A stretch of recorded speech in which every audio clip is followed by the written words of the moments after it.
Hello students, welcome to সিনি classroom. আজকের এই ছোট্ট ভিডিওটায় তোমাদেরকে কেন্দ্রীয় সরকারের একটা খুব ইম্পর্টেন্ট এবং দুর্দান্ত পরীক্ষা সম্পর্কে বলবো। পরীক্ষাটা সম্পর্কে তোমরা কম বেশি সকলেই জানো। পরীক্ষার নাম আরআরবি এনটিপিসি গ্র্যাজুয়েট এবং আন্ডার গ্র্যাজুয়েট লেভেল এক্সামিনেশন। কেন্দ্রীয় সরকারে ইউপিএসসির মতো হাই এন্ড নয় বা এসএসসি এমটিএস এর মতো লো এন্ড নয়, কিন্তু মাঝারি মানের অর্থাৎ মিডিয়াম রেঞ্জের যে পরীক্ষাগুলো হয়ে থাকে বা যে চাকরিগুলো হয়ে থাকে, যাতে group B and higher post চাকরি পাওয়া যায়, তাদের মধ্যে আরআরবি এনটিপিসি কিন্তু one of the best examination. এবং চাকরি কিন্তু খুব লুক্রেটিভ বা খুব সম্মানজনক পোস্টে কিন্তু চাকরি করা যায়। তো এই চাকরিটা করতে গেলে বা এই পরীক্ষাটা দিতে গেলে তোমাদেরকে কি কি বিষয় জানা দরকার, কোন কোন বিষয় মাথায় রেখে তোমরা পরীক্ষা দিতে যাবে, সেগুলো নিয়ে একবার এখানে কথা বলা যাক। প্রথম কথা হচ্ছে, এই এনটিপিসি পরীক্ষাটা নেয় হচ্ছে railway recruitment board. Railway recruitment board গোটা ভারতবর্ষের যে ভ্যাকেন্সি বিভিন্ন রেলওয়ে জোনে, তাকে 22টা ভাগে ভাগ করেছে এবং 22টা রেলওয়ে জোনের যে কোনো একটা জোনে কিন্তু তুমি গিয়ে পরীক্ষা দিতে পারো। যেমন ধরো পশ্চিমবঙ্গের মধ্যে আছে কলকাতা জোন, তারপর রয়েছে শিলিগুড়ি জোন, রয়েছে মালদা জোন, পশ্চিমবঙ্গের পাশেই রয়েছে গুয়াহাটি জোন, রয়েছে পাটনা জোন, ভুবনেশ্বর জোন ইত্যাদি প্রভৃতি।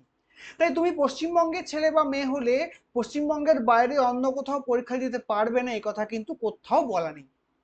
যে কোনো জোন থেকে তুমি পরীক্ষা দিতে পারো। মিনিমাম এজ লিমিট কত না, আনরিজার্ভ ক্যাটাগরি হোক বা যে কোনো ক্যাটাগরি হোক, মিনিমাম 18 বছর থেকে, আনরিজার্ভদের জন্য ম্যাক্সিমাম 33 বছর বয়স পর্যন্ত পরীক্ষা দেওয়া যায়। কোনো কোনো বছর দেখা গিয়েছে যে কোনো বিশেষ কারণে বা হয়তো বহুদিন ভ্যাকেন্সি না আসার জন্য এজ ক্রাইটেরিয়াকে ম্যাপ করার জন্য 33 ইয়ার্সকে মানে ইনক্রিজ করে 36 ইয়ার্স করা হয়েছে। এবং ওবিসিদের ক্ষেত্রে এই ছাড়টা ম্যাক্সিমাম লিমিটের ওপরে 3 বছর দেওয়া হয়। এসসি এসটিদের জন্য এই ছাড়টা 5 বছর দেওয়া হয়। শিক্ষাগত যোগ্যতা, আরআরবি এনটিপিসিতে দু রকমের পোস্ট আছে। একটাকে বলা হয় গ্র্যাজুয়েট লেভেল পোস্ট, অর্থাৎ বর্তমান যে সপ্তম বেতন কমিশন হয়েছে কেন্দ্রীয় সরকারের, সেই সপ্তম বেতন কমিশন অনুযায়ী লেভেল 4 থেকে লেভেল 6 পর্যন্ত যে চাকরিগুলো, তাতে অ্যাপিয়ার করতে গেলে মিনিমাম গ্র্যাজুয়েট হতেই হবে বা মিনিমাম স্নাতক যে কোনো শাখায় হতেই হবে। কিন্তু তুমি যদি আন্ডার গ্র্যাজুয়েট লেভেল বা 7 সিপিসি অনুযায়ী লেভেল 2 এর পরীক্ষাগুলো দিতে চাও, আরআরবি এনটিপিসির বিভিন্ন পোস্ট আছে, তাতে কিন্তু মিনিমাম যোগ্যতা হওয়া উচিত বা হতেই হবে উচ্চ মাধ্যমিক বা তার বেশি। এই হচ্ছে বেসিক এক মানে একাডেমিক ক্রাইটেরিয়া। স্যালারি কত, পরীক্ষা দিতে গেলে কোন চাকরির কি স্যালারি, কত দূর কি উঠতে পারবো, কত স্কোপ আছে, জেনে যাওয়াটা দরকার। যদি তুমি লেভেল 6 এর পরীক্ষা দাও অর্থাৎ গ্র্যাজুয়েট লেভেল পরীক্ষা দাও, 60,000 60,000 থেকে 70,000 টাকা পর্যন্ত স্যালারি হতে পারে। এবং যদি তুমি আন্ডার গ্রাজুয়েট লেভেলের পরীক্ষা দাও, তাহলে 35,000 থেকে 40,000 35 থেকে 40,000 টাকা মাসে তোমার স্যালারি হতে পারে। এটা সপ্তম বেতন কমিশন অনুযায়ী বলা হলো। আগামী দিনে অষ্টম বেতন কমিশন বা আরও বেতন কমিশন আসবে, সেগুলোকে মাথায় রাখলে কিন্তু দেখা যাবে যে স্যালারি কিন্তু যত সময় যাবে উত্তরোত্তর বৃদ্ধি পাবে। সার্ভিস ক্যাটেগরি মানে উত্তরোত্তর কিন্তু বদলাবে এবং ডেভেলপ করবে। তাহলে এবার দেখে নেওয়া যাক যে আমার কাছে, যদি আমি গ্র্যাজুয়েট হই বা না হই, আমার কাছে অপরচুনিটি কোন কোন পোস্টের আছে, আমি কোন কোন পোস্টে আরআরবি এনটিপিসি এক্সাম দিয়ে গ্র্যাজুয়েট বা আন্ডার গ্র্যাজুয়েট লেভেলে জয়েন করতে পারি। প্রথমেই চলে আসবো গ্র্যাজুয়েট লেভেলে। তো একদম লেভেল 4 যেটা শুরু হচ্ছে, সেই পোস্টের নাম হচ্ছে ট্রাফিক অ্যাসিস্ট্যান্ট। লেভেল 5-এ আছে 4টে post: senior timekeeper, senior clerk cum typist, junior accounts assistant cum typist, এবং রয়েছে যাকে আগে বলা হতো গুডস গার্ড, তার নামটা বদলে দেওয়া হয়েছে, নাম হচ্ছে গুডস ট্রেন ম্যানেজার। এই 4টে পোস্ট হচ্ছে লেভেল 5 এর পোস্ট। লেভেল 6 মানে সর্বোচ্চ লেভেলে আছে 3টে পোস্ট, তিনটেই অসাধারণ চাকরি। যদি শ্রেষ্ঠ চাকরি বলা হয়, তাহলে হচ্ছে কমার্শিয়াল অ্যাপ্রেন্টিস। গত আরআরবি এনটিপিসিতে সমস্ত জোনে কমার্শিয়াল অ্যাপ্রেন্টিসের কাট অফ প্রায় মানে সব থেকে হাই গিয়েছিল। সেশন মাস্টার রয়েছে, যেটা আগে বলা হতো অ্যাসিস্ট্যান্ট সেশন মাস্টার বা এএসএম, তাকে পদোন্নতি ঘটিয়ে সেশন মাস্টার করে দেওয়া হয়েছে। এবং সঙ্গে রয়েছে chief commercial cum ticket supervisor. এই তিনটে পোস্ট হচ্ছে সেন্ট্রাল গভর্নমেন্টের লেভেল 6 পোস্ট। তো গ্র্যাজুয়েট লেভেল দিয়ে কিন্তু আমি বা আমরা 8টা পোস্টে চাকরি করতে পারি।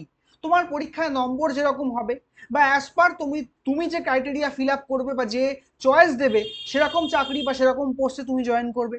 এবার চলে আসবো যারা গ্র্যাজুয়েট নয় বা যারা মনে করছে যে আমি গ্র্যাজুয়েট লেভেলের পরীক্ষায় কম্পিট করতে চাই না, একটু ইজি লেভেলের পরীক্ষায় কম্পিট করব। তাদের জন্য আছে আন্ডার গ্র্যাজুয়েট লেভেল, সেন্ট্রাল গভর্নমেন্টের বর্তমান সপ্তম বেতন কমিশন অনুযায়ী লেভেল 2 পোস্ট, যার স্টার্টিং স্যালারি মোটামুটি 35,000 থেকে 40,000-এর মতো। 5খানা পোস্ট আছে। জুনিয়র ক্লার্ক কাম টাইপিস্ট, আমাদের গ্র্যাজুয়েট লেভেলে ছিল senior clerk cum typist, accounts clerk cum typist, junior time keeper, graduate লেভেলে এটাই হচ্ছে senior time keeper, train clerk, commercial cum ticket clerk. এই সমস্ত পোস্টগুলো হচ্ছে লেভেল 2 পোস্ট। ঠিক আছে? আচ্ছা, এবং যদি তুমি পশ্চিমবঙ্গে চাকরি করো, কলকাতা জোনে তোমার পোস্টিং হয়, তাহলে কিন্তু তুমি শুধুমাত্র ইস্টার্ন রেলওয়ে বা সাউথ ইস্টার্ন রেলওয়ে নয়, কলকাতা মেট্রো রেলওয়েতেও কিন্তু তুমি চাকরি করতে পারো। আমি আগেই বলেছি যে ভারতবর্ষে 22টা রেলওয়ে জোন রয়েছে যেখানে চাকরি করা যায়। এই 22টা রেলওয়ে জোন, মানে এটা কিন্তু ভৌগোলিক নয়, পরীক্ষা দেওয়ার জন্য রেলওয়ে রিক্রুটমেন্ট বোর্ড ভারতবর্ষকে বা ভারতবর্ষের ভ্যাকেন্সিকে 22টা রেলওয়ে জোনে ভাগ করেছেন। সেখানে কিন্তু গিয়ে অ্যাপ্লাই করে পরীক্ষা দেওয়া যায়।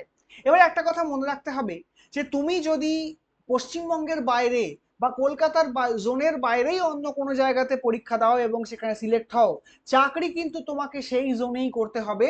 তুমি কিন্তু রাজ্যে চাকরি করতে পারবে না ইনিশিয়ালি। ট্রান্সফার পলিসি খুব ক্লিয়ার নয়, ধরে নিতে হবে যে আমাকে আজীবন সেখানেই কাজ করতে হবে। তো এই বিষয়গুলো মাথায় রেখে কিন্তু সঠিকভাবে যখন পরীক্ষা হবে বা বা যারা পরীক্ষার ফর্ম ফিল আপ করেছো অলরেডি বিভিন্ন ক্ষেত্রে, তারা কিন্তু মাথায় রেখে পরীক্ষা দেবে। এবার চলে আসবো যে এই পরীক্ষাটা দেওয়ার সিলেবাস কি কি আছে, আমাকে পড়তে কি কি হবে। তিনটে পার্টে পরীক্ষা হয়, ম্যাক্সিমামের ক্ষেত্রে দুটো পার্ট, কিছু চাকরি বা কিছু পোস্টের ক্ষেত্রে 3 নম্বর পার্টটা আসে। তো দুটো পার্টের মধ্যে প্রথম পার্টটাকে বলা হয় CBT 1 বা কম্পিউটার বেস টেস্ট 1, যার ফুল মার্কস হচ্ছে 100, সম্পূর্ণ MCQ বেসড পরীক্ষা। সময় দেওয়া হয় 90 মিনিট বা 1.5 ঘন্টা। প্রত্যেকটা মানে হচ্ছে নাম্বার অফ কোশ্চেন থাকে 100টা এবং প্রতিটা কোশ্চেনে 1 নাম্বার করে ধার্য আছে।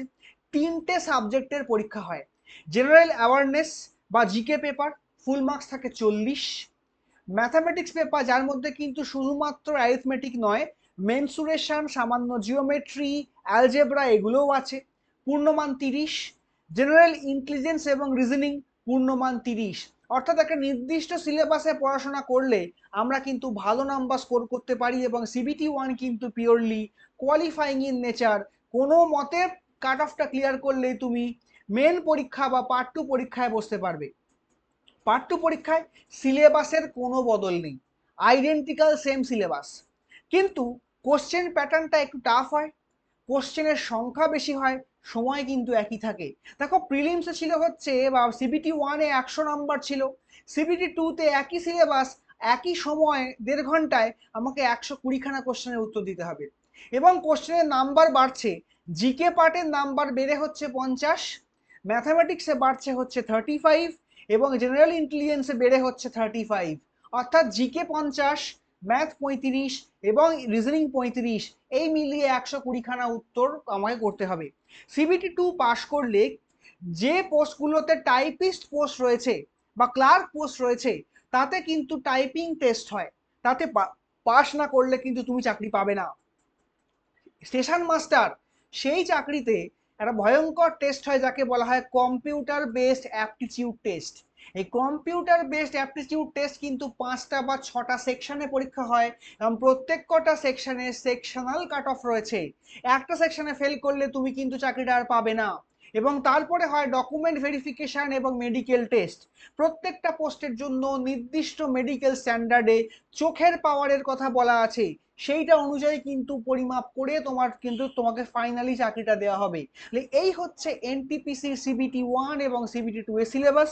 এবং এই চাকরিটা পেতে গেলে ভয়ানক প্রচুর দিন বা প্রচুর বছর ধরে পড়তে হয় না, কম বেশি 8 মাস থেকে 1 বছরের যদি একটা রিগোরাস প্রিপারেশন থাকে, আমার কাছে সিলেবাস সম্পর্কে সম্যক আইডিয়া থাকে, প্রিভিয়াস ইয়ার কোশ্চেন পেপার দেখা থাকে এবং মোটামুটি 20 বছরের জিকে যদি কোশ্চেন আমি দেখে থাকি, কারণ RRB NTPC বহু যুগ ধরে হচ্ছে, তাই NTPCর কোশ্চেন যতদিন অনলাইন হয়েছে সেই অনলাইনের কোশ্চেনগুলো যদি আমি দেখে থাকি, বিগত থেকে 8 মাসের কারেন্ট অ্যাফেয়ার যদি আমার নখদর্পণে থাকে, আমার কিন্তু এই পরীক্ষায় 70 থেকে 80% নাম্বার স্কোর করা যথেষ্ট সহজ। কারণ শুধুমাত্র নাম্বার স্কোর করাই নয়, যেহেতু পরীক্ষাটা অনেকগুলো শিফটে হয়, অনেকগুলো সংখ্যায় হয়, ডিফারেন্ট কোশ্চেন পেপার আসে, এখানে কিন্তু নাম্বারটাকে নর্মালাইজ করা হয়। সেক্ষেত্রে কিন্তু কিছু ক্ষেত্রে কোশ্চেন শক্ত হলে নাম্বার বেড়েও যায়, কোশ্চেন সহজ হলে আবার নাম্বার কমেও যায়। তাই একটা বেসিক কাট অফ বা একটা বেসিক নাম্বারকে টার্গেট করে কিন্তু আমাদের প্রিপেয়ার করতে হবে। তাই যে বা যারা প্রিপেয়ার করছো, যে বা যারা সামনে পরীক্ষা রয়েছে, তারা কিন্তু এই স্ট্র্যাটেজিটাকে বা এই সাবজেক্টগুলোকে মাথায় রেখে তোমরা তোমাদের প্রিপারেশন কন্টিনিউ করবে বা শুরু করবে। ঠিক আছে, তাহলে আজকে এই পর্যন্তই। আরআরবি এনটিপিসি কেন্দ্রীয় সরকারের একটা দুর্দান্ত চাকরি। এই চাকরিটা পেলে কিন্তু যথেষ্ট মানে সম্মানীয় জায়গায় তোমরা চাকরি করতে পারবে এবং কেন্দ্র সরকারের প্রচুর সুযোগ সুবিধাগুলো সেগুলোও কিন্তু ভোগ করতে পারবে। তাহলে আজকে এই পর্যন্তই। আবার তোমাদের সঙ্গে দেখা হবে অন্য কোনো ভিডিওতে, অন্য কোনো পরীক্ষার বিষয়ে কথা নিয়ে। Thank you everyone.